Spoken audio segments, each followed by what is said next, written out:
Hi, I'm Dana Schwartz, Substance Use Disorder Treatment Coordinator at Family Service and Guidance Center. Welcome to this week's Ask a Child Therapist video, where we'll answer a question sent to us by a parent or caregiver just like you. October is Substance Abuse Awareness Month, so our question this month will be about substance use. So our first question this month is, what is the best way to keep my child from having an alcohol and/or drug problem?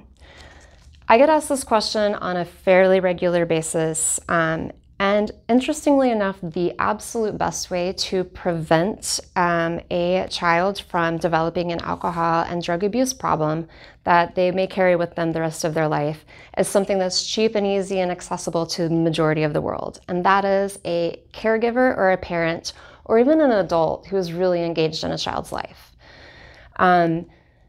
Research shows over and over and over again that kids tend to not engage in substance use to a level that would be problematic if they have people in their life who are talking to them about the dangers. They're talking to them about the problems that can go along with that. They're talking to them about all of the negative consequences that can be associated with that. But more than anything, they're just showing that they're involved and engaged in the child's life.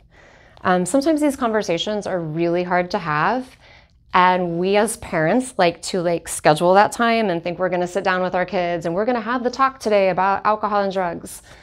And in reality, sometimes the easiest way for those conversations to happen is for them just to happen in an organic nature. So when you're in the car driving to the grocery store or from football practice or any of those kinds of things, or hanging out watching TV, having the conversation, setting those clear-cut boundaries for your kids, giving them the way out. I tell parents sometimes, have a code word that when your kid calls and says, "Hey mom, is dinner ready?" or "Hey, this or that," you know that that word means that you need to tell them to come home, that they need to get out of the situation that they're in.